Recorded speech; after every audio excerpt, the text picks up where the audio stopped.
Hi everyone and welcome to a very quick episode of Gaffer and Gear. Today we're having a look at this device, which is Kupo's Junior Angle Adapter.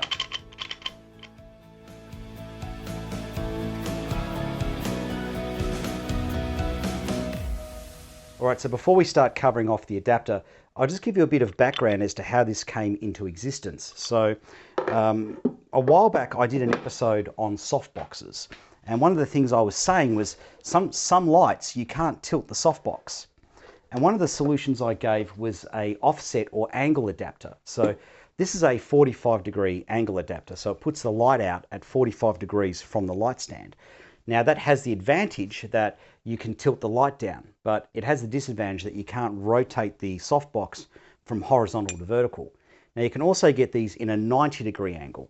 Now the problem with a 90-degree angle is it offsets the weight a long way away from the light stand, but it has the advantage that you can rotate from horizontal to vertical. So I said in passing in that episode, wouldn't it be great if somebody made an adapter that you could use at 45 degrees or at 90 degrees, so you could have the best of both worlds and not have to have two clamps. So I totally forgot about it, and then about a month ago, Protog, who are the Australian distributor of Kupo, got in touch with me and said Kupo have made that clamp that you want. So by that point I'd totally forgotten, didn't know what they were talking about. So this is the clamp, right? So we'll just quickly run through it. So it uses a rosette system for its tilting. So you don't have a lot of choice of angles with the rosette, but you definitely need a rosette in this case. You definitely need it to be, locking off as solid as you can, particularly if you're going 90 degrees. And of course you've got a locker here for your junior receiver, and you've also got a pin lock here to make sure that if you don't lock it off properly, the light doesn't slide out. So let's go through where you would use this clamp. So I've got a sky panel here with its stirrup, and we've got a softbox mounted to the front. Now the stirrup is a straight stirrup, so it doesn't have an angle forwards or a tilt in it. So the problem you have when you've got a softbox modifier is if I go to tilt it down, that's my maximum tilt. So I'm a bit limited to my tilt angles. Now this arm, or this offset, enables me to put a bit of tilt into the head. And now I've got an increased tilt range. Now the advantage this has over, say, a 90-degree angle adapter is the center of gravity on the light is not offset a huge amount to the center of the stand. It's still offset enough that you'd want to make sure you've got a leg underneath the load, and you want to make sure you've got shot bags on. And I definitely wouldn't trust this to an idiot. I would be careful on who I would assign to set this up. But you can now get some good tilt into your light. Now this clamp does have an advantage over other clamps. So I'm just going to get it leveled out, get the light back to level. Geez, it does uptight. I'll give you the tip. There we go. You'd want it to do uptight. So I'm just going to flatten the light out.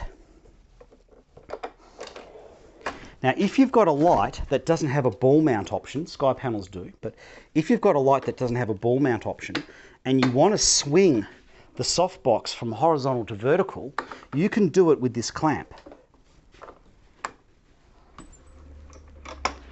And now my light is horizontal. So I've gone from vertical to horizontal with the softbox and with the light. So I can do that with this clamp.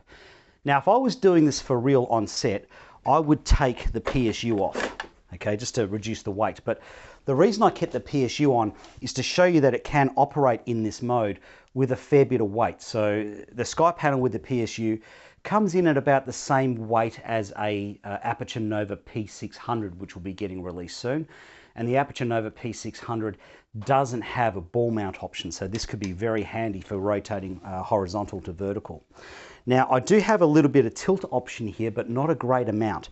So I'm going to show you the minimum amount of tilt up.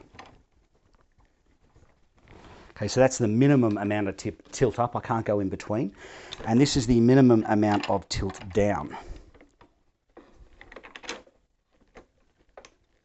So yeah, there are some limitations when you've got it running vertical, but you can run it vertical.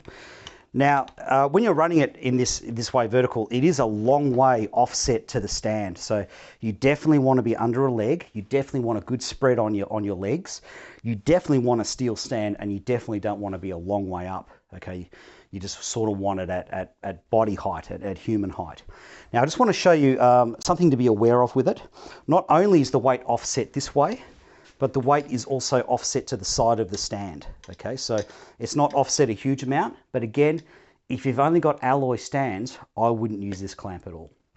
Now, if you're using a light that's got an angled stirrup like this one, and you're looking to change it from horizontal to vertical, don't have it set up like I've got it set up here.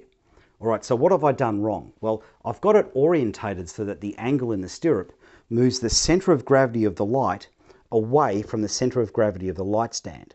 So what I should be having is the light orientated around the other way. Now the center of gravity on the light lines up better to the center of gravity on the light stand.